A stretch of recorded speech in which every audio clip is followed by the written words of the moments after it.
Hello, everyone. Welcome to our onX Hunt 101 Masterclass. My name's Jack. I'm going to be taking you through our class today, running you through the basics of the onX Hunt app. I've got Tori to my left. He's one of our fantastic customer support technicians. Is that the correct term? I think that's right. That'll work. That'll work. So any questions that you guys have, we do have another customer support technician who is answering some questions in the Q&A box. Make sure you put your questions down there in the Q&A, not the chat. The chat's just a little bit hard to keep track of. Q&A is set up for us to be able to respond a lot better. So use that. Reminder, your audio and video are turned off. So we can't hear you. We can't see you. Don't have to worry about any of that. Do stick around for a giveaway towards the end of the class. We're going to be giving away some of these t-shirts like I have on today. We're going to be giving away 10 of those. So that link will be posted both on the screen and in the chat towards the end of the class today. And this class is being recorded. So if you have to drop off partway through, I know it's, the middle of the day, we're kind of doing this lunch and learn, I guess. So if you have to leave or you just want to review it again or send it to somebody else, it will be up on our YouTube channel tomorrow morning. And you'll also get an email with the recording link there sent to you about this time tomorrow. So it is being recorded. You'll be able to watch it later. We put all of our master classes up on YouTube. So if you do want to check out some of our other ones, we have recently did an archery whitetail specific class. We did some on hunting pheasants and ducks and grouse. We've done some archery elk. We're going to be getting into some rifle big game, all kinds of different stuff. Those all live on our YouTube channel. Pretty seasonal. Yeah, we try to kind of match it to what's going on in the season. In the spring, we do, the draws for Western big game, things like that, turkey hunting, stuff like that. Anything I'm forgetting housekeeping wise? I think so. Let's jump in. Looks like we've got a bunch of people in there. So let me jump ahead. Some of the things we're going to talk about today, reminders of the basic membership and some of our different membership levels, what you get as a basic member, a premium member, and an elite member. We're going to run you through the basics of the onX Hunt app.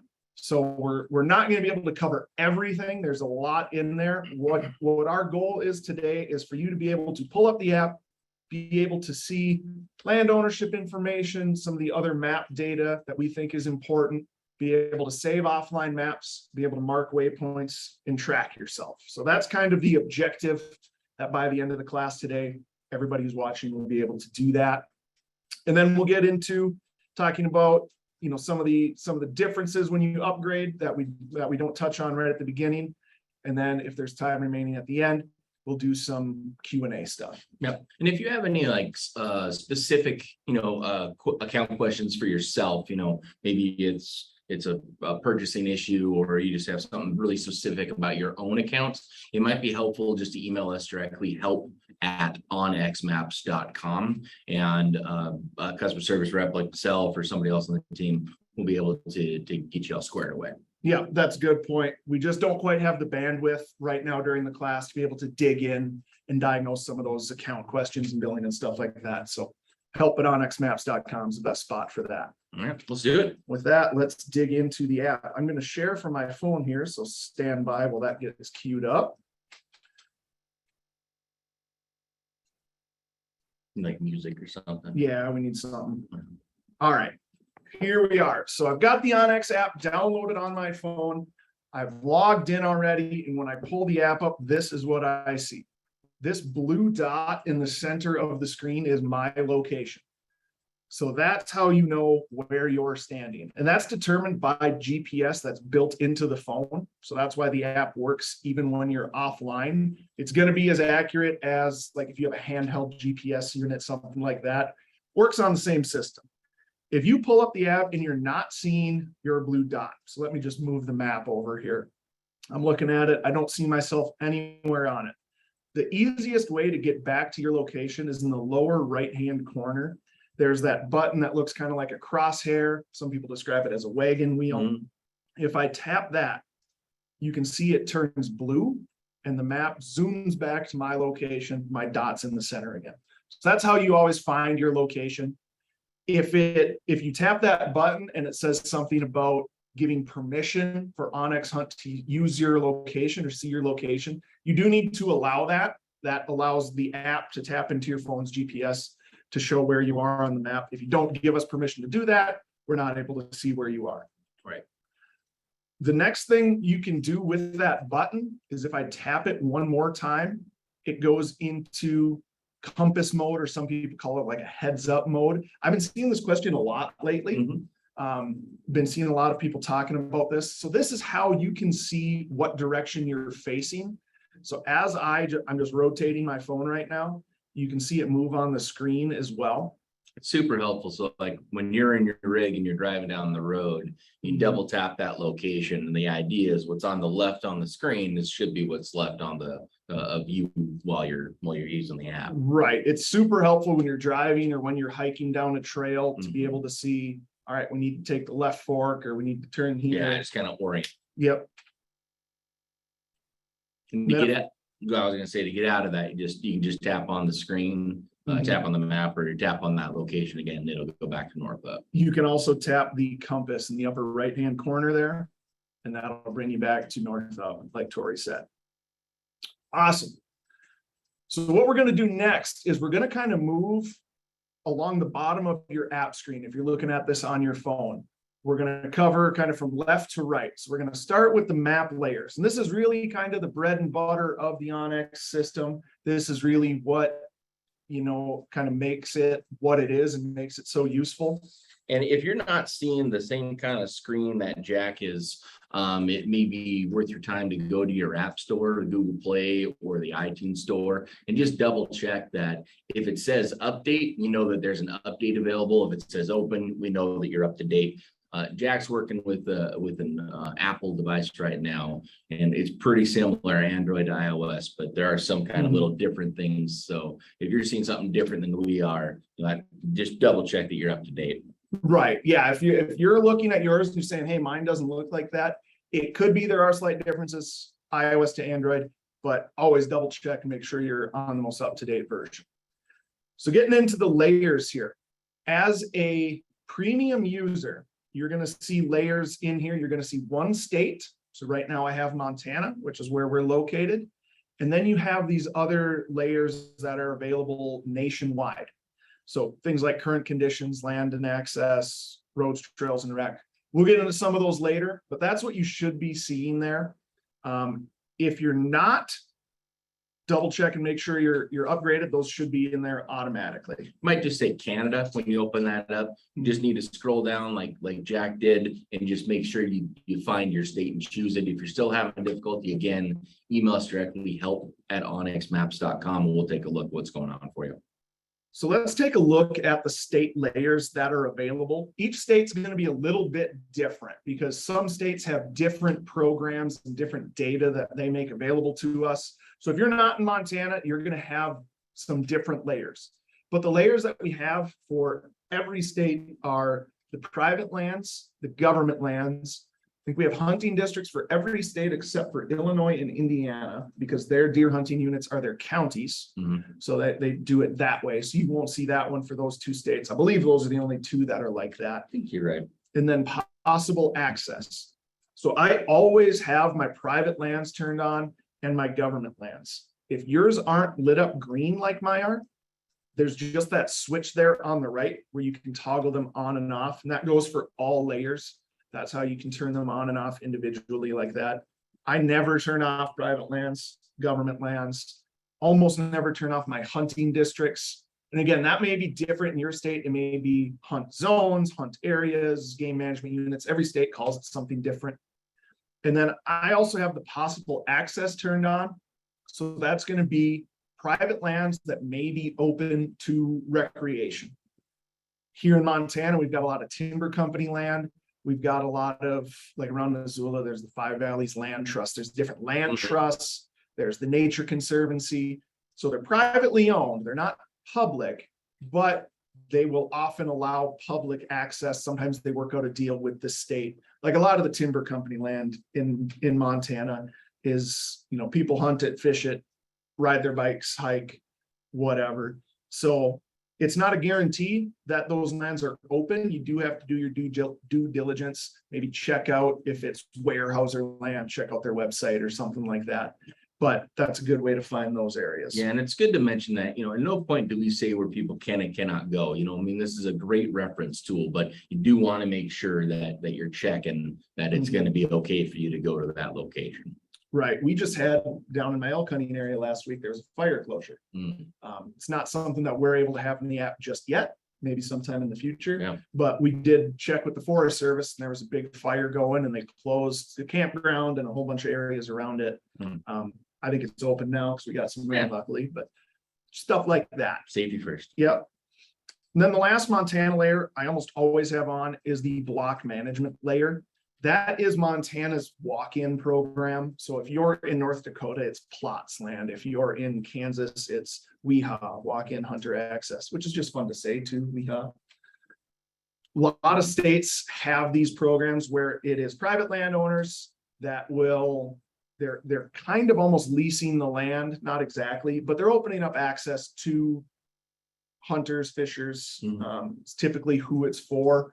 So each state in Montana, you have like a sign-in box on most of them where you sign your name and your vehicle information and things like that, put it in a box. Some of them, in some states, you can just walk in, you don't have to do anything. So that's another thing to check out, a great way to find, especially if you don't have public land around you or in your state, great place to find some access there. So what if I'm hunting like antelope or something and I want to know that district, but I'm not seeing the right stuff? Good point. So here, as I zoom out, you can see those green lines are the districts in Montana.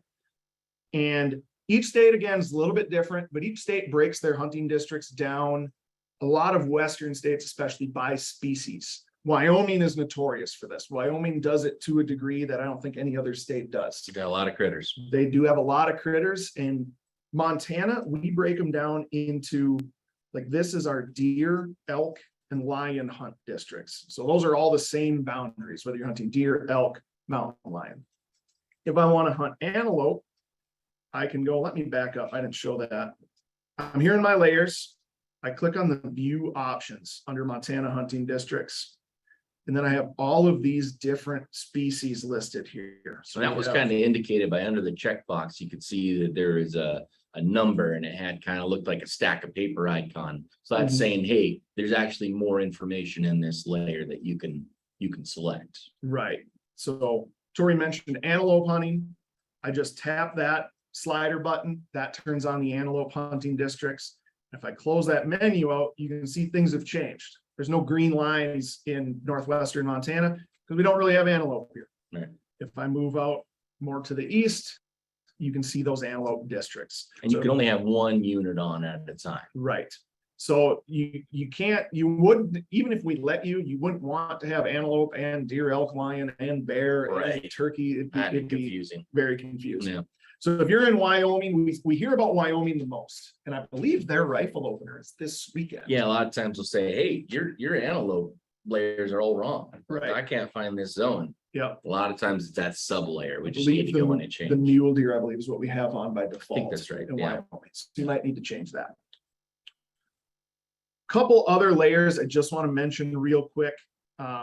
We have our current conditions layer. So the active wildfires is one to have turned on. That one is going to show you where there is a wildfire that is currently burning. I know there are a lot in Idaho right now.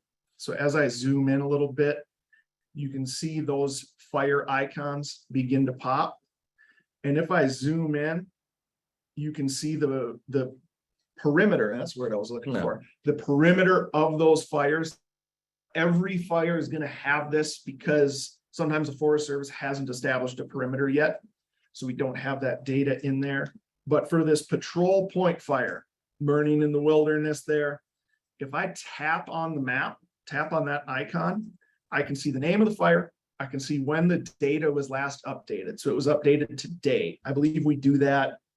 I think it's within every 24 hours. It's like multiple times a day. I want to say it's like every 6 hours, something like that. We pull that data and bring it in there. 66% contained. It's 16,560 acres. And if you want to get more information, we link you to the source there if you wanted to learn more about that fire and what's going on there. Yeah, and the neat I thing tap about on our app is, you tap on it, it's gonna bring up that information, and it's the same with the layers too, or when you tap on the layers, it says details. Think, man, what does this drought data mean? If you tap on that details, it'll bring up a screen that gives you just a little bit of information about what is going on. And sometimes it even tells you where that information comes from. Right. So that's another one in the current conditions there, air quality.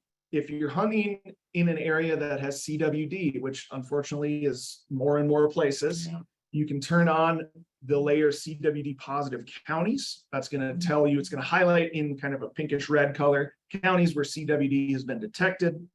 And then if there is a special regulation as far as transporting of deer or special hunts during different times of year, special regulations, the CWD zones and locations will show you that. We also have in some states, I know particularly Wisconsin, we have drop locations. Yeah, So disposal locations. A lot of times it's a dumpster where you can drop your carcasses after, you're done processing them and whatever. And oftentimes they'll have where you can send in the lymph nodes for testing. They'll have all that there. So those are going to be green triangles on your map when you have that layer turned on. If I go down to my land and access folder, there's two that I always have turned on. The wilderness areas, that one should be on by default. That's going to show kind of like a cross-hatched overlay over the wilderness areas. So you can see where those are. Of course, if you want to clear up your map a little bit, you can turn that off just like so. And then the U.S. Fish and Wildlife Service hunt areas, I always have turned on. That's another good resource for finding places to hunt. They've been opening up more and more of these refuges for hunting and fishing access. They do all have their own kind of rules and regulations that are unique. So if I scroll down south of town here, there's this refuge here. And you can see it's highlighted in kind of that bright green, and it's broken down into different units. So you have this one unit here where there's no hunting at all. You have this unit kind of at the north, that is archery whitetail hunting only. And then down in the south, that's where the waterfowl hunting is. If I want to learn more about this particular refuge, again, tap on the map. It's going to bring up that information, telling me it's Lee Metcalf National Wildlife Refuge. If I scroll down, I can click on this link that says more info. That's going to bring me to the Fish and Wildlife Service website, where it can give you more in-depth details as far as sometimes they have certain dates you can hunt, certain different regulations. I think it's just really neat because sometimes like I've personally tried to go on websites before and find that information. I find myself kind of floundering. I get kind of lost, and I'm just so trained now with using our app to get in there and tap right to it and go to the website.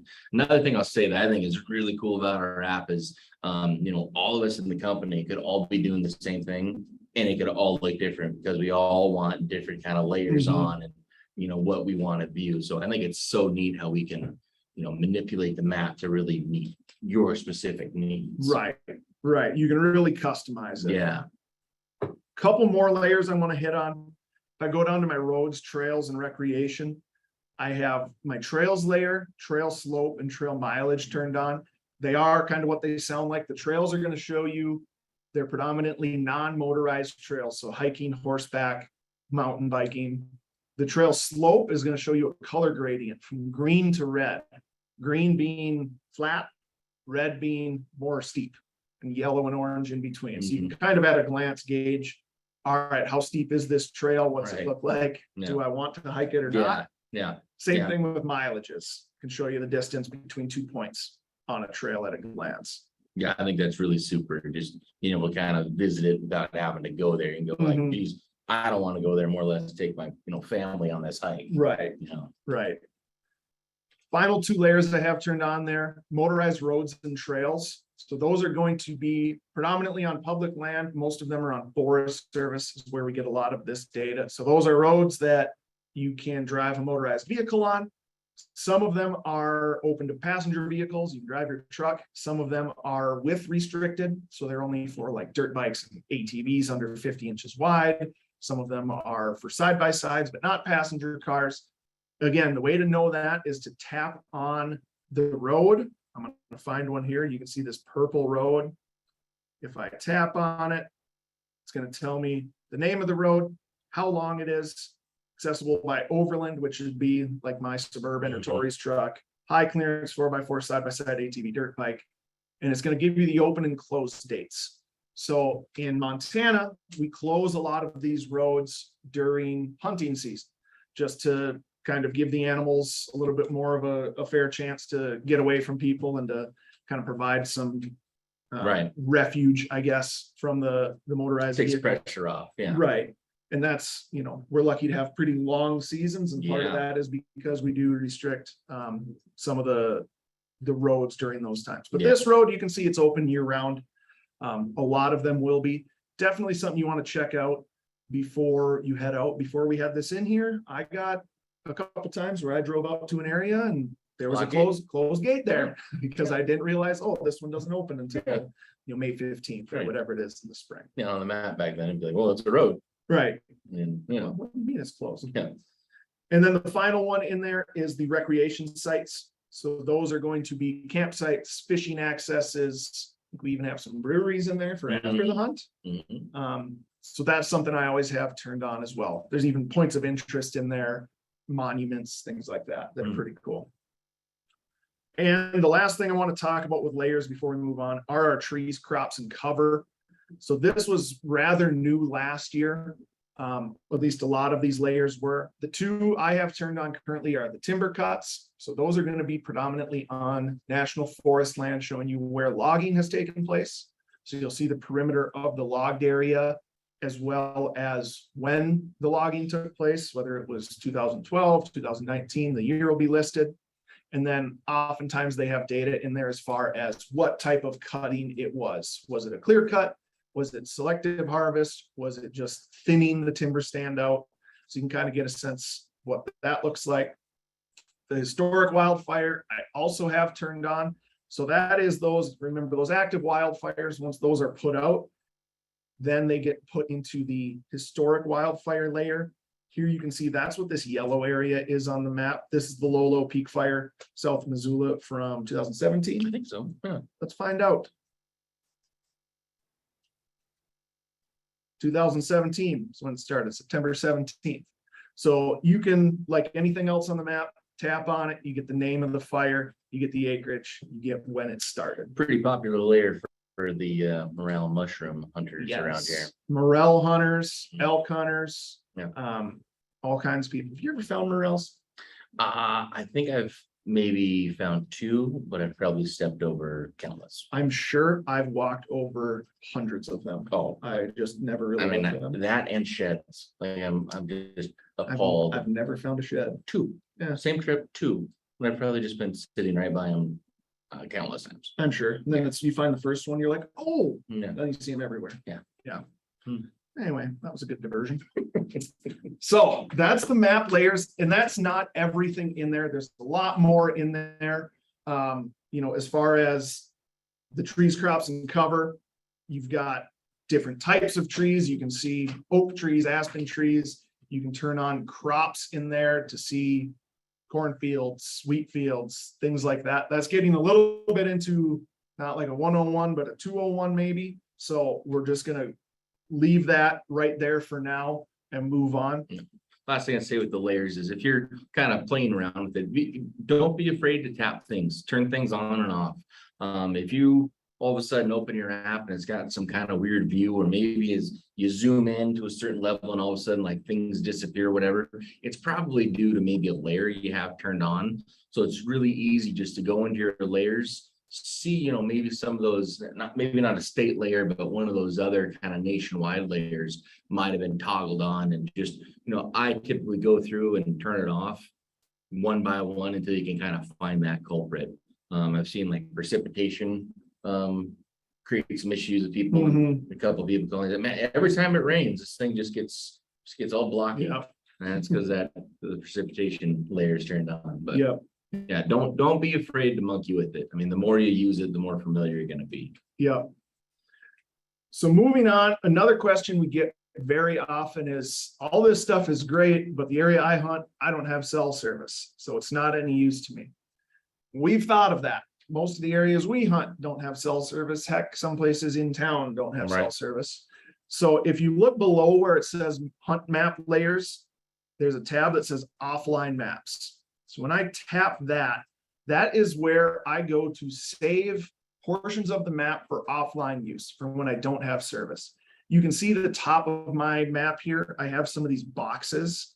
This green box, that's an offline map that I had saved. So if I was going to be hunting south of town here, and I know I'm not going to have cell service, I have that spot saved. So when I'm there, I'm still able to see my location. I'm still able to see the boundaries, the terrain, topography, satellite imagery, all of that stuff. I'm still able to mark waypoints, still able to track myself. The app really works very similarly offline to how it does when you're online. Right. There's not really much difference as long as you've got that map saved. Right. So let's go through saving one.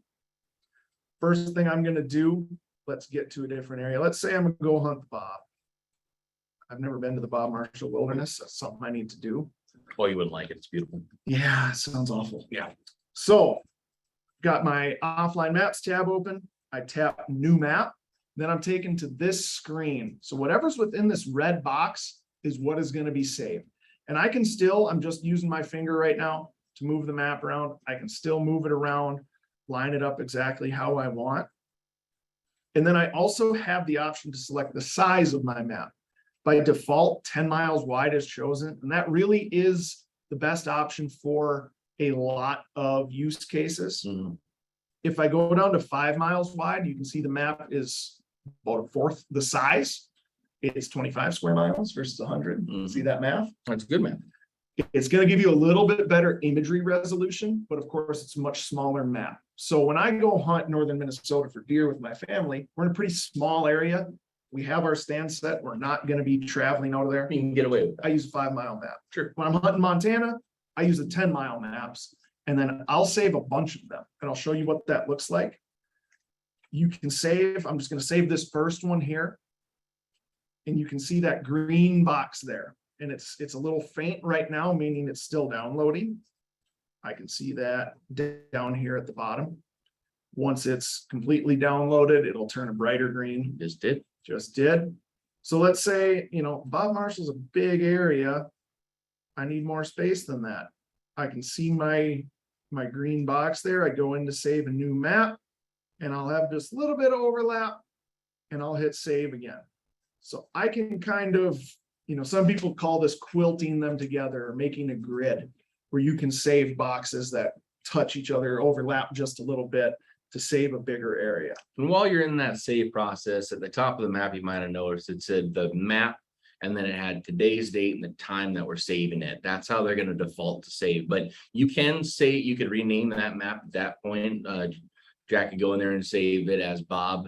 Or once it's saved, you can go in there, tap those 3 dots like he did from his list, go to edit, and he can edit that name. That way, you have all these maps, you don't get confused. Now, when you were kind of showing, you showed there were some other boxes on there that had kind of white and Yes. red dashes. What was that? Kind of explain this. So if you have a map that looks kind of like a candy cane around the border, those are maps that I had saved on here previously that are no longer downloaded on the device. So why you might want to do that, let's say I have a hunt coming up, I'm going to be there for a week, but it's not an area I regularly go to. So I'm not going to need those boxes until next year. Right. What I can do is I can offload that map from my phone so that it's not taking up storage space, but it still remembers that boundary. So I can easily save it later. So Jack had already hunted the Bob here, and he doesn't want to have that information on his phone, but he doesn't want to completely delete it. He can click the remove from the device. And then now that map that's labeled Bob is going to show up as that red and white kind of candy cane stripe. And you'll also see that kind of, because maybe Jack created those maps on his computer or on a tablet or maybe another phone, it's gonna save to your account. This is just saying, hey, Jack, before you head out, you gotta save it to this phone to make it work. So that's what that white arrow means. That's a download arrow. It means it's not on my phone. If I tap that, you can see it starts downloading that map again. And you'll know it's good to go when you have that green check mark there. That means the map's downloaded and will work for you. You want to kind of talk about maybe like your practice, like before you go and you check your maps in your app? Yeah, so what I do before I'm gonna head out, I'll pull the map up. I know the area I'm going. I'm going to open up my offline maps tab because that's what's going to get these boxes to show up. They don't show until you open that tab up. And I'm going to say, all right, I'm going to this area. Good. I've got some maps saved. I'm particularly interested in this burn. That's why I saved a 5-mile map there, which is something you can do. You can save a bigger map and then save a smaller one inside of it, and you'll get that good detail. And then the bigger one provides you the coverage. I'm also going to go in and see that some of these maps have an update available. So what that means is something has changed in that box since I saved it. Maybe it's most likely it's going to be new property ownership. Yep. That's what changes the most. It could be, maybe there was a fire. And maybe boundary changed a little bit. It right. happens. Maybe a trail changed, something like that. So all I need to do, I can tap on those 3 dots and hit update, and you can see it starting to do that. You can also just tap on the green check mark. That will update it. Or way up here at the top of the menu, I can hit update all maps, and that will cue all of my maps to start updating. That's what I do most of the time, because I've got 100 and some maps saved on my phone. So I just hit while I'm sitting at my desk, hit update all. Takes a few minutes to update those 100 or so maps. And it should be said too, you want to, when you're doing the saving, it's really good to do it when you have good Wi-Fi. Like this isn't something that you want to do at the trailhead in your pickup, saving off of cell data. You want to it takes a little prior preparation to save the map before you go out. And then the app is pretty smart. When you go to a spot, and you don't have cell service, the app should automatically turn itself into airplane mode and go offline. So it's pretty neat. I'm sorry, it won't automatically go into airplane mode. I put myself in airplane mode, so I'm not using a whole lot of battery. But yeah, it'll put itself into offline when it doesn't detect enough strength. Right. So the app can see that there's no signal coming in, and it will automatically go offline. That's what that red button there that says offline means. If you're kind of in that area where you have a little bit of service, but not great, the app does sometimes have a hard time telling, should I be in online mode or offline mode, especially if you're in and out of service a lot. I find that really hurts my battery. So that's when I put it in airplane mode. You just be like, man, I know it's saved. I know I'm good to go. Just stay in offline mode and we're good. That was the next thing I was going to bring up, is using airplane mode, because that is really going to improve the app performance in those situations where you're in and out of service and it's trying to bounce back and forth. That's just telling it, nope, there's no service, we're going offline. Then the app doesn't have to kind of do that work. And that's also going to save your battery quite a bit. Yeah. That is going to be probably the biggest drain on your battery when you don't have service, is if it's always trying to connect to a tower. Struggle. That's what kills people's batteries when they're out in the woods. Put it in airplane mode, and you can go a couple days on a battery charge, depending on your phone and everything, of course. And then your screen usage is the second biggest draw. But if you're just pulling the app up, check it, look at a couple things, put it back in your pocket, keep going, you can go a long time on a battery when you're using airplane mode. Absolutely. Should we talk about tools? Let's talk about tools. So this is the next icon along the bottom of your screen to the right. The tools button looks like a Swiss Army knife there. You have a lot of different ways that you can mark up your map and customize it. The one most people are familiar with is going to be a waypoint. So I have a waypoint marked here at our office. You can see that orange kind of balloon with the X in it. There's 2 ways to mark a waypoint on your phone. I'm offline. I should probably go online so that we can see the map. That would be nice, because I don't have a map saved here in the middle of town. So I can go into tools, and you can see there's a button that says add waypoint. What that's going to do is put that waypoint in the middle of my screen. And then if I want it somewhere else, all I need to do is tap on the map where I want to place it. And there I can name it.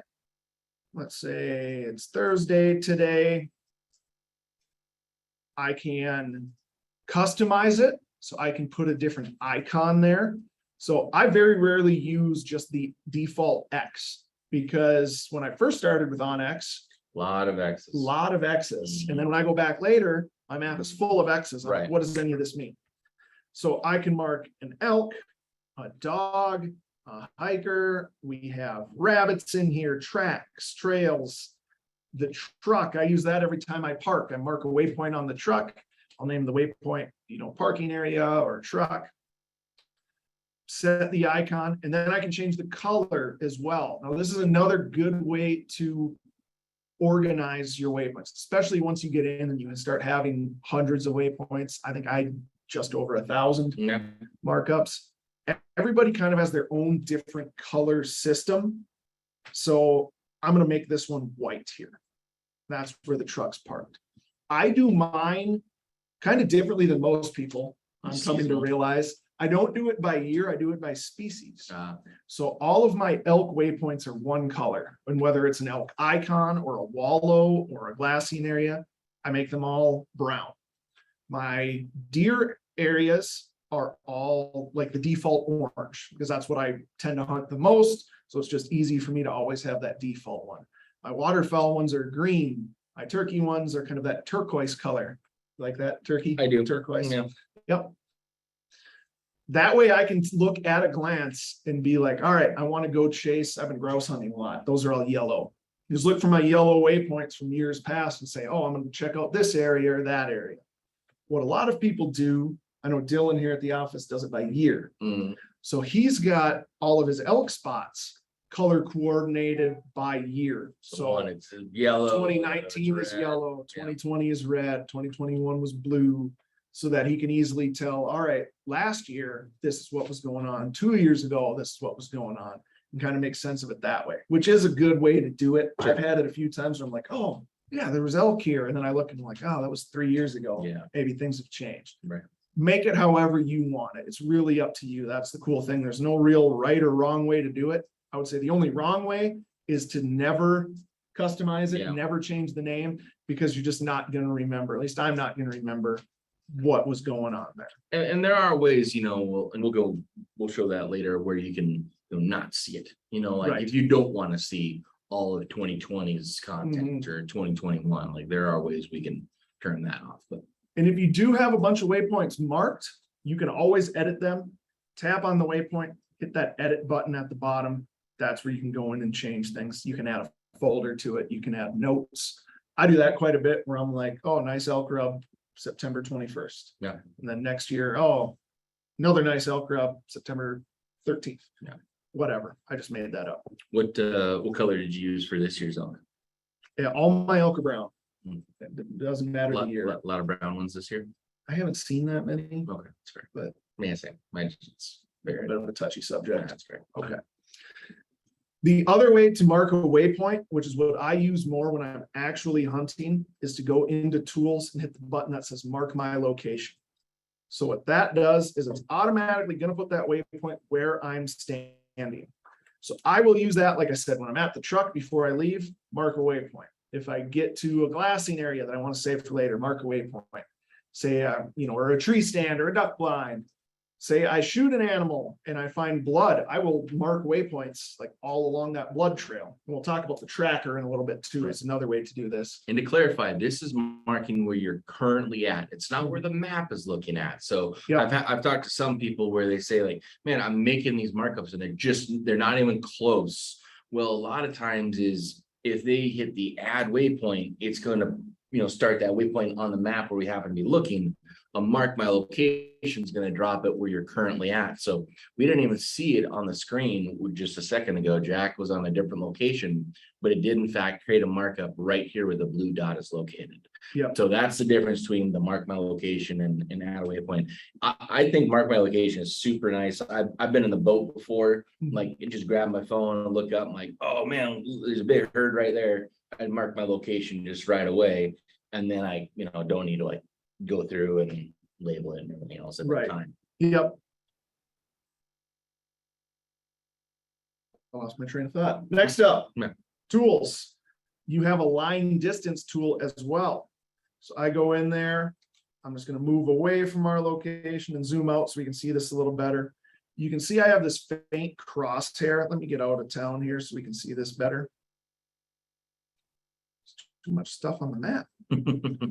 So you can kind of see that crosshair there. Let's say I want to measure from this area. So I tap that drop point. That's going to drop the first spot on my line. I want to see how far it is over here. I drop another point. It's going to tell me that it is 1.04 miles. Say if I want to go further, I can keep dropping points. You can drop as many as you want. A lot of people use this to like outline the perimeter of their land for if they're putting up fence to see about how much they need to buy. People use it for all sorts of different things. Once I'm done, I hit save. And the cool thing is it's going to show me the elevation along that line. So if I'm planning out a stock on a bedded buck, I'm gonna see, all right, what's it take to get over there? If I want to walk straight, what does that look like? I'm probably not going to walk straight at it, but I could draw my route around the basin or through the saddle to where I want to get to. And it's going to tell me about how far it's going to be. It's going to tell me what my elevation, my up and down is going to look like. So that's pretty sweet. Helps you kind of avoid bad elevation too, if you want to like, man, Yes. there's no way I'm going to be able to do that. So how do I kind of get around Yes. Yep. The next tool I want to talk about is our area shape tool. So kind of similar to the line distance. I can drop points.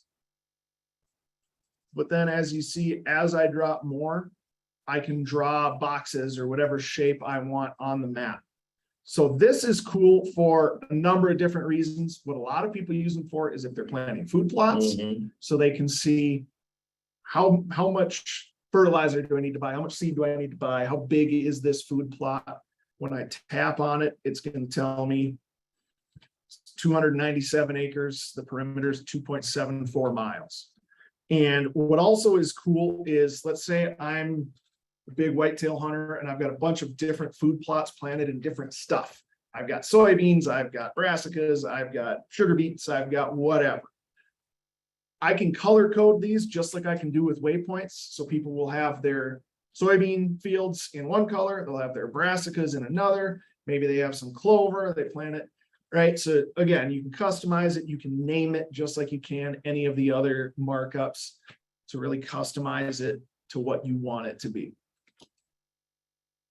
I'm gonna close out of that. And then it's kind of a tool, it's kind of not, but the tracker is the farthest right button along the bottom of your phone screen. So if I get back to my location here, this is another thing I often do when I leave the truck is I start a track when I'm hiking, especially if I'm in a new area. So what that does is that's going to lay that breadcrumb trail everywhere that you walk so that A, you can see where you've been, and B, you can find your way back. A lot of different uses for this. I've used it when I'm driving into an area that I know where I've been for somebody else to be able to give directions. Right. So let's say Tori and I are going hunting. I know where I'm going because I've been there a million times, but Tori's never been there. Never been invited. Well, you're invited now. Okay. I've been out grouse hunting quite a bit. Have not found any. So let me find some, then we'll go. Great. I have a track saved on my phone, let's say. Here's one. This wouldn't be a great example of it, but this is the track I have saved on this test account. I can share this with Tori.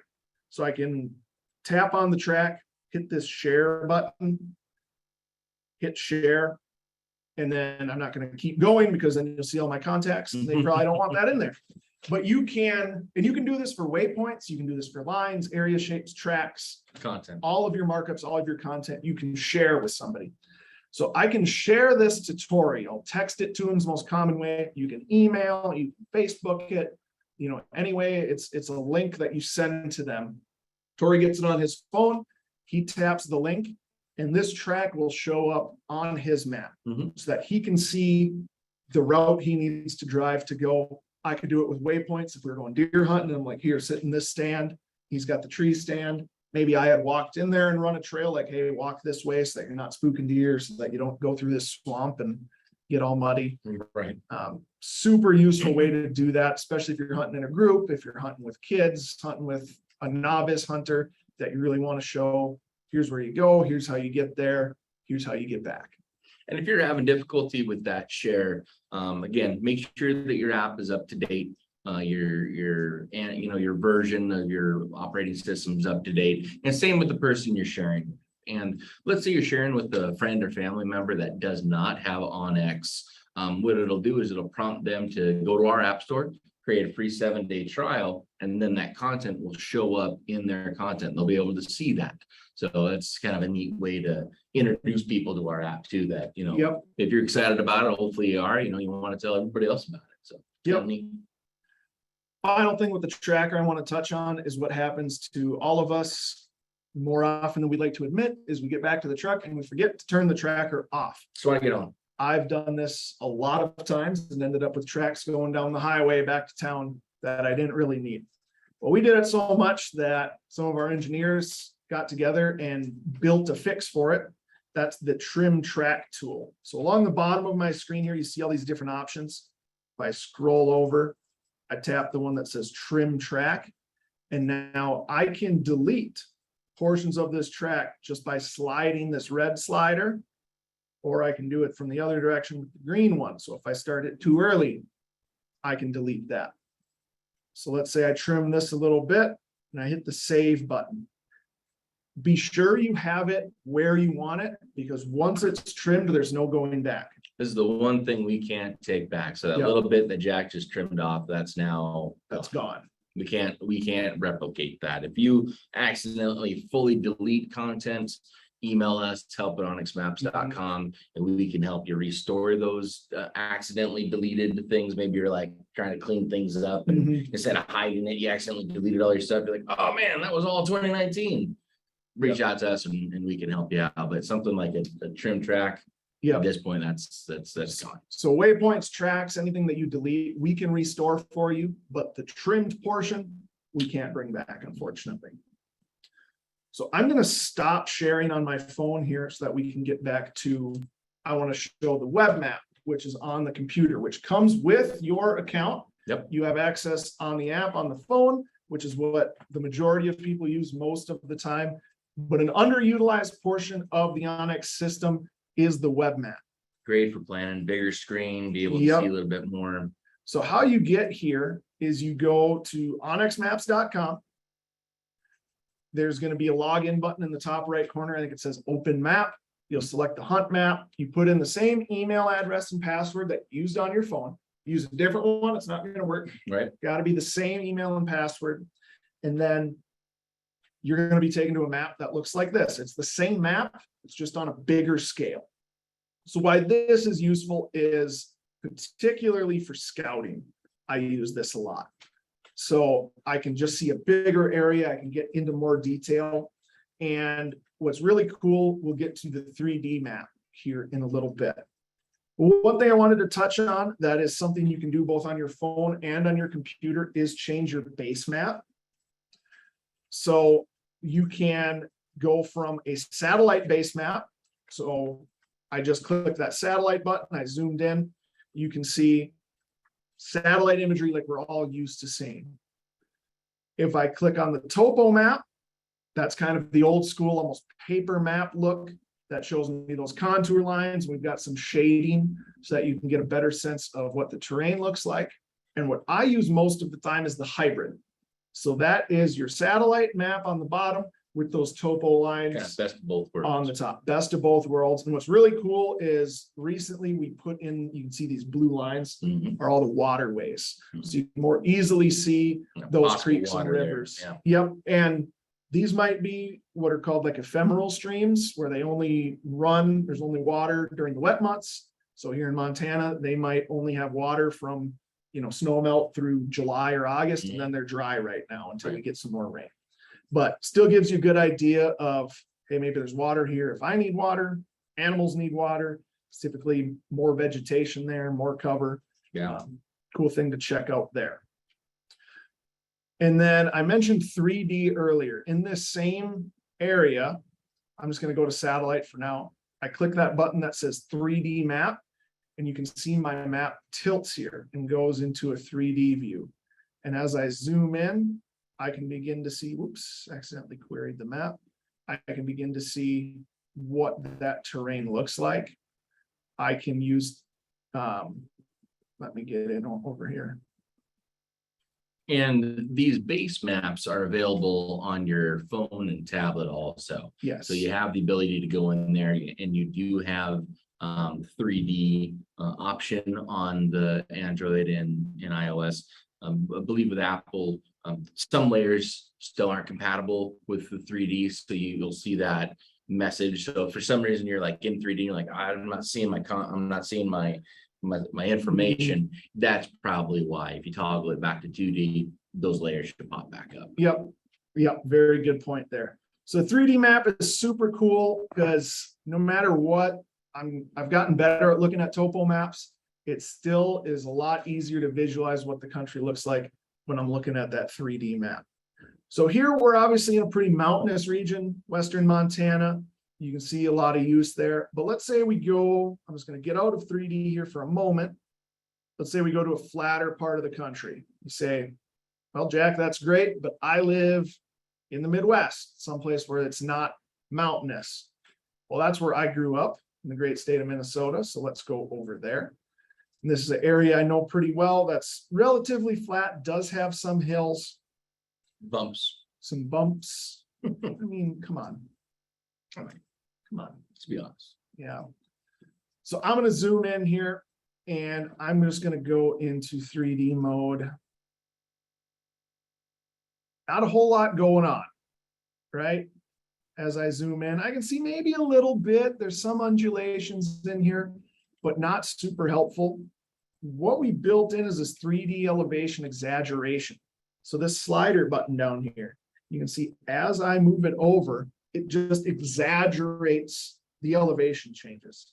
So if I go all the way over, now it's starting to look pretty mountainous. Yeah. Is that actually what it's like? No, but it helps me find those minor elevation changes that might be important. Yeah, that little bit of a draw, those animals are kind of sneaking by. Right. It might just be an elevation difference of a few feet that's where the animals are going to walk because they're a little bit more hidden, or it's just a little bit easier to walk on the low spot on the hill versus the higher points. You could use this to find, where there's likely to be water, maybe where northern Minnesota, where I grew up deer hunting, an elevation difference of a couple feet could be the distant difference between dry ground and needing chest waders to get through there. My dad and brother have both done that. They've worn chest waders to get into a tree stand. They are more dedicated than I am. Yeah. That's also why they kill bigger bucks than I That's do. true. So I can't really complain too much. So that's the 3D elevation. You can see as I slide it back, it goes back to the normal map. And that exaggeration is available on the computer version now. We don't have that Right. on your phone or your tablet. So, but it's a great tool for scouting. And we walk through how to save maps. You can save maps here on the computer. You'll get a message on the computer saying, okay, it's saved, but you need to save it on your device. That would be when you open up your phone, you'd see the red and the white, candy cane, because it's saying, oh, okay, Jack, I see that you saved a map. You just now need to save it to your device. Yeah, so that's what Tori was talking about. There's what I have on the screen. You can save offline maps on your computer. So this is nice. I did this last year when I had a pronghorn tag in eastern Montana. That was good for like 4 or 5 different units. Pronghorn is big, vast country. You don't know exactly where they're going to be. So I knew I was going to be spending a lot of time driving. I needed a lot of maps. I went in here and I saved a whole bunch of maps real quick. That's what's cool, is I can go in and just line them up real fast on my computer. When I open up my phone, I go into my offline maps tab, I see them in there, and I tap to download them. Yeah. So that's something you can do there. Yeah, some people really want that kind of bigger screen to help. And I get that. I'm the same way, where it's just nice to have a little bit larger screen to kind of do your scout. We're nearly at time here, so I'm not gonna be able to touch on folders, but that is something we have tutorials on and YouTube videos. If you're looking for a better way to organize waypoints and content, check out some of our website. You can search in the help center for folders. That's something super interesting. The last thing I really wanted to touch on is the search function. So where you can search for a location or landowner. You have to select what you're searching for here. So if I am searching for Flathead Lake, I have location selected. I click that first option. It's going to bring me up to Flathead Lake. Up here, do you know Flathead Lake is the largest natural body of water west of the Mississippi? I do. It's very, very deep and cold. I've never been in it. Oh, it's cool. I bet. So that's how I search for a location. You could search for a mountain peak. You could search for a town, a county, national park, anything like that. If I'm searching for a landowner, I'm gonna go in here and I'm gonna type the last name Smith. So you can see there's 10,000 results for Smith. It works the best. The more information you can give it, the better it's gonna work. Yeah. So if I go Smith, Michael, there's still 10,000 results, right? But we're narrowing it down. And you'll notice all of these results are in Flathead County, Missoula County, Sanders County, Western Montana, because that's where my map is. So it's going to prioritize search results based on where the map is. If I would move the map to Georgia, it's going to prioritize Michael Smith's in Georgia. Right. So even if you don't know exactly where the landowner is, if you can get close, that's going to help you find them. And then if you can, if it's a Smith Michael B, if you know the middle initial, more information you can give it, the better it's going to Really be. great kind of jumping off point. And Right. I've done that just to like get close to, I know I was bird hunting just outside of Shoto. So I'd search Shoto, Montana, and it would take me to that area. And then okay, that's where I was, and kind of move around a little bit easier.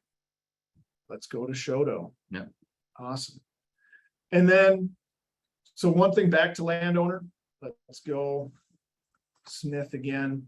When I click on one of the options, it's going to bring me to their parcel and put this little icon here. So that's where I could, if I wanted to mark a waypoint or, click on the parcel, that's how I can see Thomas Chester Smith, Teton County. I can see their address.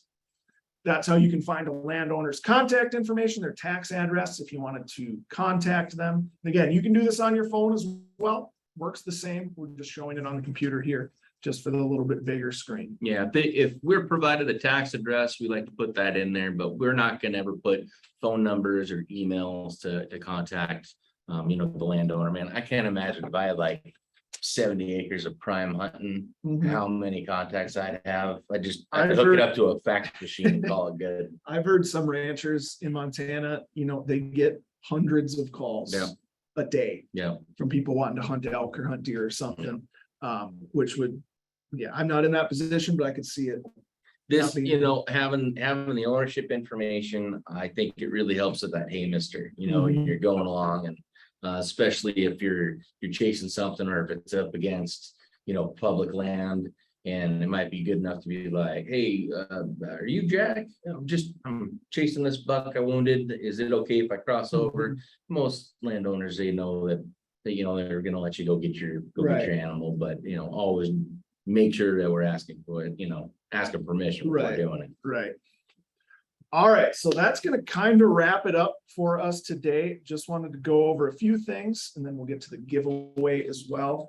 We mentioned our help center. We have all kinds of tutorials in there to help you out. If you're more a person who likes to read something and follow along, great option for you there. Cover everything we talked about today, plus more. We've also been putting a lot of videos on our YouTube channel. So just search onX Hunt. You'll see our logo there on YouTube. All of these master classes get uploaded there. There's a playlist, so you can scroll through the ones. We've been doing these kind of since the spring. You can watch all of the older ones. This one will be up there, depending on how fast YouTube can get it uploaded this afternoon or early tomorrow.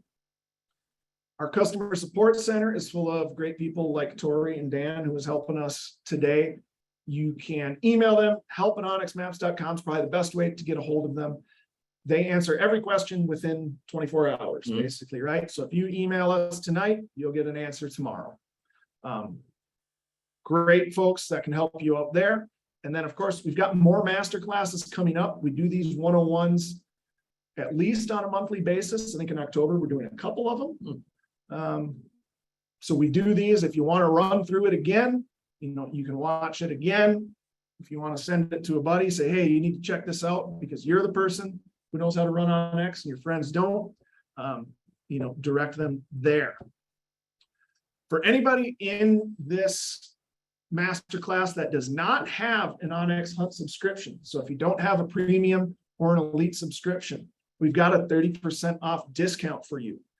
So use the code app101 on our website. Gotta go to the website. Has to be on our website. Don't go to the App Store or the iTunes App Store or the Google Play Store. They don't accept promo codes. Yeah, you don't want to purchase there. You need to download from there, but you don't want to purchase. You can purchase through our apps, our website. So you can either type in this website right here. That'll take you right to our website and the promo code will be applied, or onxmaps.com. You can purchase there. There'll be a field that says promo code. You enter app101, saves you 30% during checkout there. And our giveaway, Dan is going to drop this link in the chat. We're giving away 10 of these onX Hunt bento tees. You can't even buy these. These are special edition only. They're not on our online store. So we'll give away 10 of those. We'll do the drawing. It ends at midnight tonight. I will email people tomorrow.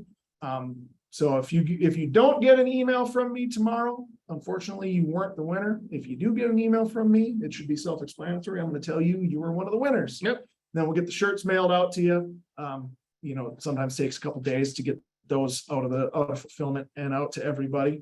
But make sure you enter there. If you're watching this video on YouTube after September 29th, I'm sorry you're not eligible to enter that giveaway, but check out our other master classes. We do some sort of giveaway for just about every single one. Speaking of other master classes, you can either Google search onX Hunt master classes or go to this website here. That's where we have a page, usually about a month out. We have them scheduled a month from now. So we have all of October's master classes up on that page. Next week, we're doing a late season hunting masterclass with the folks from Eastman's Hunting Journal. We're doing one on tracking deer in the big woods with Hal Blood from Maine, scouting for quail with a couple of folks from Quail Forever. So no matter what you hunt, for the most part, we're going to have something for you at some point, be it Western big game, be it whitetails, be it birds, be it, that pretty well covers it. Yeah. Waterfowl, Right. Those are birds. Those are birds. Pretty sure. I lost my train of thought. We got off topic there. We got a lot coming up. So that's going to be a wrap for us today. I do want to see if we had any questions that Dan passed along to us. Let me get to the right page here. Looks like he got it handled there. So we should be good to go. Again, if you have any other questions, help@onxmaps.com. We'll be able to help you out there, or check out a future masterclass. I think that's it, Tori. I think that's it. Thanks for joining, guys. Thanks, everybody.